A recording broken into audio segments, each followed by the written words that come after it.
வைர நெஞ்சம் வைர நெஞ்சம். முதல்ல சீனியாரிட்டி பிரகாரம் ஆரம்பிப்போம்.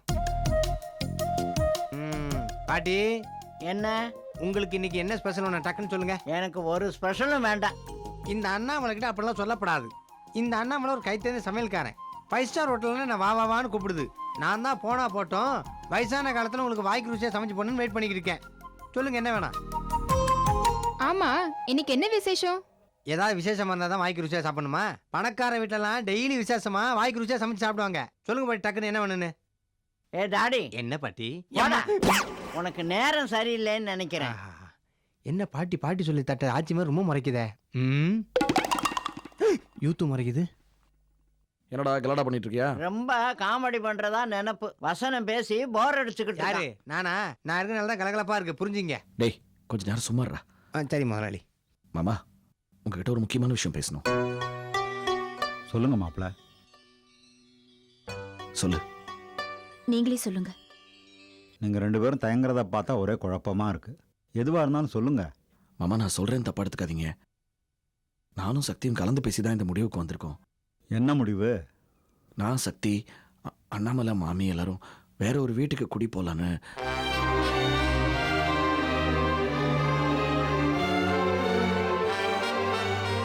என்ன மாப்பிள்ள, ஏதாவது பிரச்சனையா? பிரச்சனை எல்லாம் ஒன்றும் இல்லை. கன்ஸ்ட்ரக்ஷன் விஷயமா சேது சாரை பார்க்க போயிருந்தோம். அவரோட கெஸ்ட் ஹவுஸ் ஒன்று காலியாக இருக்கான். ரொம்ப ராசியான வீடா. பிஸ்னஸ் ஸ்டார்ட் பண்ண போறீங்க, இங்கேயே வந்து தங்கிக்கங்க, எல்லாம் நல்லபடி நடக்கும் அப்படின்னு சொல்லி சொன்னாரு. எனக்கும் சக்திக்கும் கூட அதான் சரின்னு பட்டுச்சு. இந்த வீட்டில் இத்தனை பேர் இருந்துக்கிட்டு உங்களையும் சிரமப்படுத்திக்கிட்டு கஷ்டமா இருக்கு. சக்தி அப்பா என்ன சொல்றாரோ அதுபடி செய்யலாம் தான் சொல்றா. எங்களுக்கு உங்க விருப்பம் தான் முக்கியம். கெஸ்ட் ஹவுஸ் நம்ம வீட்ல இருந்து பக்கம் தான்ப்பா. எனக்கு உங்களை பார்க்கணும்னு தோணுச்சுன்னா நான் வரப்போறேன். உங்களுக்கு எங்களை பார்க்கணும்னா 2 எட்டு எடுத்து வச்சா வீடு. என்ன சொல்றீங்கப்பா? எனக்கு என்ன சொல்றதுக்கு இருக்குதுமா? உங்க விருப்பம் தான் என் விருப்பம். மனசு போகக்கூடாதுன்னு சொன்னாலும் நீங்க 2 பேரும் தனியா இருக்கிறது தான் ஒரு விதத்துல நல்லது. பொண்ணு கூடவே இருக்கணும் தான் எல்லா தகப்பனும் ஆசைப்படுவாம்மா. ஆனா பொண்ணு மாப்பிள்ளையும் கல்யாணத்துக்கு அப்புறம் பிறந்த வீட்லயே இருந்தாங்கன்னா மாப்பிள்ளைய பத்தி 4 பேர் 4 விதமா பேசுவாங்கம்மா. நீங்க தனியா இருக்கிறதுல எனக்கு பரிபூரண சம்மதம். வருத்தம் ஒண்ணும் இல்லையேப்பா. உங்க அப்பா எதுக்கு வருத்தப்படுறான்? அவன் சொல்றதுதான் யதார்த்தம். பெரிய மனுஷனா இப்படிதான் எப்படி யோசிச்சு பேசுறாங்க பார்த்தேல. என்னைக்கா இந்த மாதிரி பேசிருக்கலாம் மாமி? ஏண்டா என்ன வம்புக்கு இருக்கலன்னா நோக்கு பொழுதே போகாதா? டமாஸ்க்கு மாமி. தமாஷ் பாரு. மாமா உங்களுக்கு ஞாபகம் இருக்கா? இனிமே இந்த குடும்பத்து பொறுப்பெல்லாம் நான் ஏத்துக்கிறேன்னு உங்களுக்கு வாக்கு கொடுத்தேன். சூழ்நிலை என்னால முடியாம போச்சு. இப்ப கையில கொஞ்சம் பணம் இருக்கு. நாளைக்கு என்ன நடக்கும்னு யாருக்கும் தெரியாது. இந்த பணத்தை பேங்க்ல போட்டு வச்சுக்கோங்க. மாசம் மாசம் வர வட்டியை குடும்ப செலவுக்கு வச்சுக்கோங்க. இந்தாங்க. என்ன மாப்பிள்ள இது? பிஸ்னஸ்க்காக வச்சிருந்த பணத்தை என்கிட்ட கொடுத்துட்டு நீங்க என்ன பண்ணுவீங்க? அப்பா, எங்களுக்கு பேங்க்ல லோன் கிடைச்சிரும். நாங்க பாத்துக்கிறோம். நீங்க வாங்கிக்கோங்கப்பா. நந்தினி பணத்தை கொடுக்கும்போது வேண்டான்னு மூஞ்சிலே விட்டு எறிஞ்சிட்டேள். இப்ப பணம் கொடுக்கறது சக்தி தான். வாங்கிக்கோங்க. பரவாயில்ல, வாங்கிக்கோங்கய்யா. ப்ளீஸ் மாமா பிடிங்க. மாப்பிள்ள, நந்தினி மாதிரி ஒரு பொண்ணை பெற்றுட்டுமே நான் ரொம்ப வருத்தப்பட்டுக்கிட்டு இருந்தேன் மாப்பிள்ள.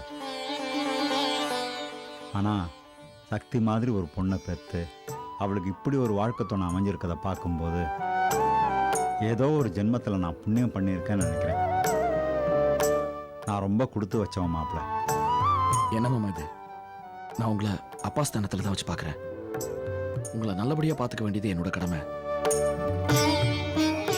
இந்த வாரமே நல்ல நாள் பார்த்து புது வீட்டுக்கு குடி போலான்னு இருக்கோம். சரிங்க மாப்பிள்ள, ரொம்ப சந்தோஷம்.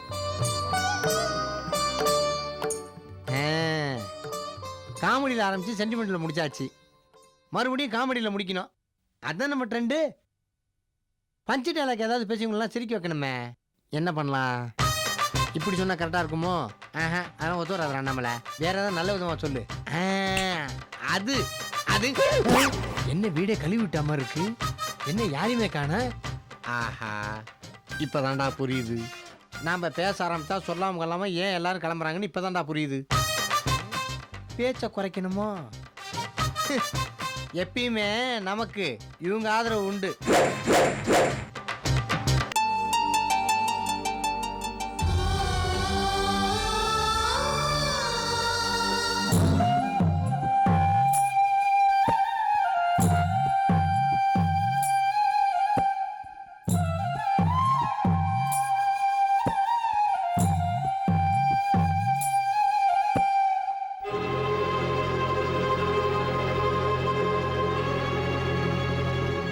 விஜி நல்லா இருக்கியா? நான் ஜெயிலுக்கு வந்து எத்தனையோ மாசமாச்சு. இவ்வளவு நாள் பொறுத்தாவது வந்து நல்லா இருக்கேன்னு கேட்கணும்னு தோணுச்சே. வரக்கூடாதுன்னு இல்லை. உன்னை காலேஜில் நல்லா படிக்கிற பையனா பொறுப்புள்ளவனா பார்த்துட்டேன். உன்னை இந்த கோலத்தில் ஜெயிலில் பார்க்க விருப்பம் இல்லை. அதான் வரல. இப்ப மட்டும் எதுக்கு வந்த? எங்க அப்பா அம்மா எனக்கு கல்யாணம் பண்ணி வைக்க போறாங்களாம். மாப்பிள்ளையெல்லாம் பார்த்தாச்சு.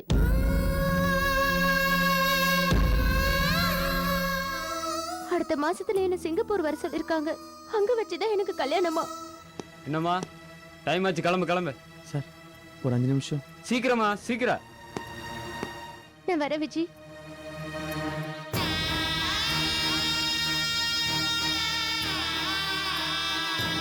இங்க பாரு அம்மனா, எனக்கு என் படிப்பு தான் முக்கியம். அதுக்கப்புறம் தான் மற்றதெல்லாம். காதலுக்கும் படிப்புக்கும் சம்மந்தமே இல்லடா. இருக்குடா, நீங்களா பணக்காரங்க, நாங்களாம் நல்லா படிச்சு நல்ல நிலைமைக்கு வந்தாதான் என் குடும்பம் நல்லா இருக்கும். என் அக்கா நந்தினி எவனோ ஒருத்தனை காதலிச்சு ஏமாந்து வயிற்றுல குழந்தையோட வந்து நிக்கிறா. அதை காரணமா வச்சு என் சக்தி அக்காவை ஒரு விவரம் தெரியாத பொண்ணு கேட்கறாங்க. இப்படி எங்க வீட்டில் இவ்வளவு பிரச்சனை இருக்கும்போது நான் ஒரு பொண்ணு லவ் பண்றேன்னு சொன்னா என் நிலைமை என்னடா ஆகும்? இந்த ஏமனா உன்னை பிறந்ததுக்காக என் தங்கச்சி கிட்ட நான் என்னென்னமோ போய் சொல்லி கேசரி செஞ்சு கொண்டு வந்தேன். சாப்பிட்டு பாரு. விஜி, அவன் காதலி பிறந்த நாளுக்காக ஹோட்டல் ரிசார்ட்னு கூட்டிட்டு போய் அசத்துறான். உன்னால ஒரு 5 ரூபாய் சாக்லேட் கூட வாங்கி தர முடியாது. காதலி பிறந்த நாளுக்காக வீட்ல இருந்து சமைச்சு எடுத்துட்டு வந்த முதல் ஆள் நீதான். யமுனா, என்னால எதா முடியும். சாப்பிட்டு பாரு. சாப்பிட்டு பாக்குறேன்.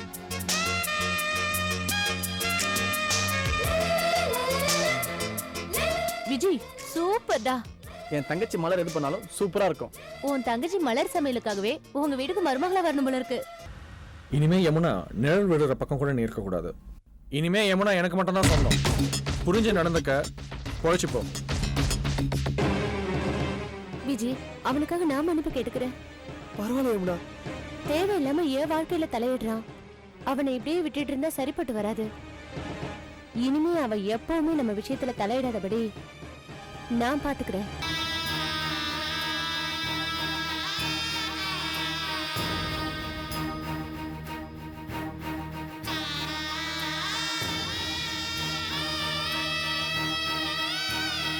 பாத்தீங்களா என்ன சொன்னா? ரொம்ப வருத்தப்பட்டாரு. வருத்தப்படணும், அதுக்காக தானே எல்லாம் பண்றோம்.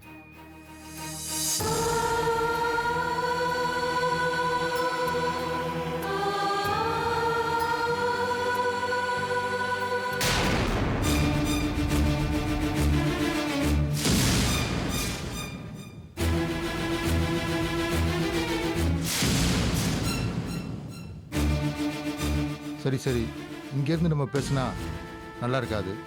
வா கிளம்பலாம்.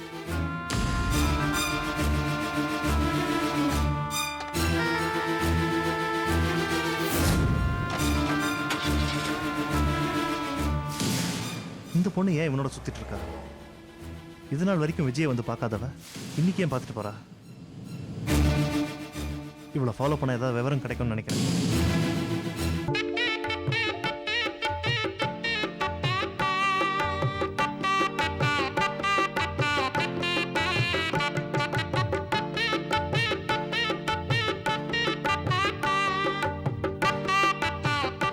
சக்தி, என்னம்மா இது? உங்க வீட்டுக்காரையும் அண்ணாமலையும் காணா? வந்துருவாங்க பாட்டி. மலர், விளக்குக்கெல்லாம் எண்ணெய் ஊத்தி திரிய போட்டு விளக்கேத்திடு. அப்படியே ஊது ஊத்தி ஏத்திடு. மாமி, நாம அதுக்குள்ள போய் மஞ்சள் குங்குமம் வச்சுட்டு வந்துடலாம்.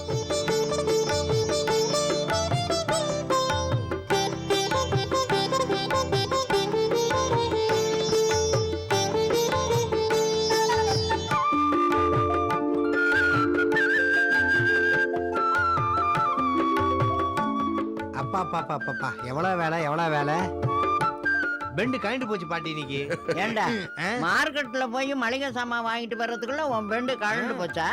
அங்க பெரிய வீட்டுல ஜால்ரா போட்டே காலத்தை கொட்டி இருக்கடா. என்ன பார்த்து ஜால்ரா போட்டுன்னு சொல்லாதீங்க பாட்டி. நான் கவரிமான் பரம்பரை. ஒரு சொல்லு சொல்லிட்டீங்க, என்னடா செய்வேன்? அந்த சொல்ல மறந்துட்டு வேற வேலை செய்ய ஆரம்பிச்சிருவேன். சேது சார் வந்துட்டாரா? வந்துருவாருங்க இப்போ. சக்தி, நல்ல நேரம் முடியறதுக்குள்ள பால் காய்ச்சணுமா? சேது சார் வந்த உடனே பால் காய்ச்சலாம் பாட்டி. சரிம்மா. நம்ம இன்னைக்கு பிசினஸ் ஸ்டார்ட் பண்றதுக்கு முழு காரணமே சேது சார் தான். அவரோட ஆசீர்வாதத்தோட தான் எந்த நல்ல காரியத்தை ஆரம்பிக்கணும்.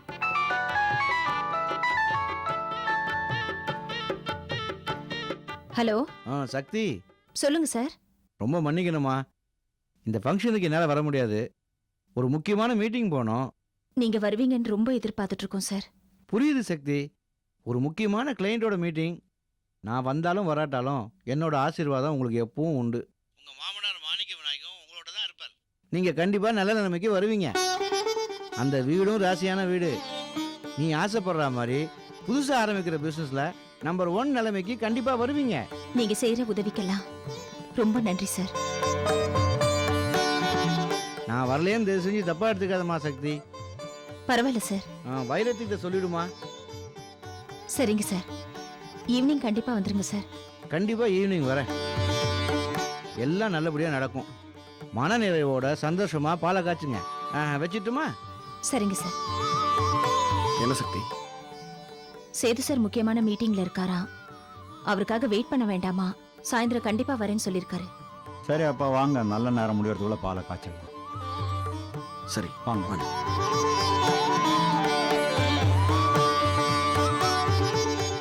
சக்தி, இந்த உன் கையால அடுப்பு பத்த வச்சு பாலை காய்ச்சிடு.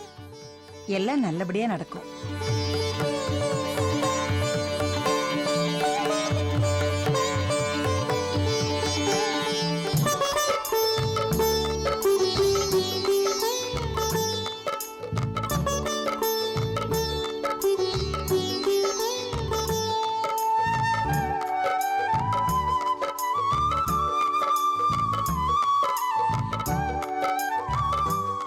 மாமா, உங்க ஆசீர்வாதத்தோட இன்னைக்கு புது வீட்டுக்கு குடி வந்திருக்கோம். புதுசா பிசினஸ் தொடங்க போறோம். நீங்களும் அத்தையும் தான் எங்க கூட இருந்து எங்களை நல்ல நிலைமைக்கு கொண்டு வரணும். அடிக்கடி சொல்லுவீங்களே, எந்த பிசினஸ் ஸ்டார்ட் பண்ணாலும் நாம தான் நம்பர் 1 இருக்கணும்னு. இப்ப நாங்க தொடங்க போற கன்ஸ்ட்ரக்ஷன் ஃபீல்டுல நம்ம கம்பெனி நம்பர் 1 நிலைமைக்கு வரணும். அப்பா, நீங்க எங்க கூட இருக்கிற தைரியத்துல தான் புது பிசினஸ் ஸ்டார்ட் பண்றோம். உங்க ஆசீர்வாதம் என்னைக்கு எங்களுக்கு வேணும்பா. நீங்க தான் எங்களை வழி நடத்தி கூட்டிட்டு போகணும்பா.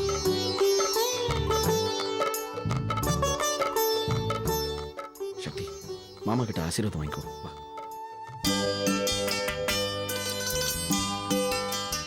ஆசீர்வாதம் பண்ணுங்க மாமா. தீர்க்காயுசா தீர்க்க சுமங்கலியா இருக்கணும். இன்னையோட நம்ம கஷ்டமெல்லாம் தீர்ந்து போச்சுன்னு நினச்சிங்க. எல்லாம் நல்லபடியாக நடக்கும். தேங்க்ஸ் மாமா. பாட்டிக்கிட்ட நல்லா இருங்க, நல்லா இருங்க. இனிமே நீங்க தொட்டதெல்லாம் பொண்ணாகும். 16 பெற்று பெருவாழ்வு வாழ்க. அக்கா, மாமி கிட்ட வாங்கிடும். நல்லா இருங்க, நல்லா இருங்க. நீங்க 2 பேரும் நினைச்சதெல்லாம் சாதிக்கணும், அமோகமா இருக்கணும். சத்தியமா வைரையா, வெற்றி நமக்கு தான். வெற்றி நிச்சயம். ஸ்வீட் எடுத்துறேன், எல்லாரும் சாப்பிடுங்க சந்தோஷமா. வாழ்க்கையில தான் ஒரு ரவுண்ட் அடிக்க முடியல, இப்படி ரவுண்ட் அடிப்போம். இந்தாங்கப்பா பாட்டி, பாதி எடுத்துங்க. சுகர் நீங்க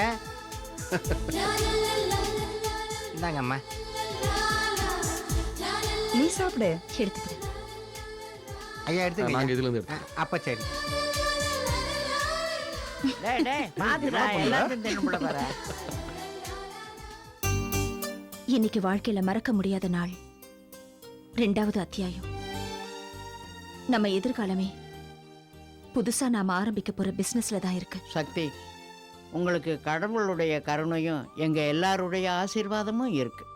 அதை விட உன் மனசு நிறைய நம்பிக்கையும் இருக்கு. நீங்க பிசினஸ்ல கொடிக்கட்டி பறப்பீங்க. 100ல ஒரு வார்த்தை பாட்டி.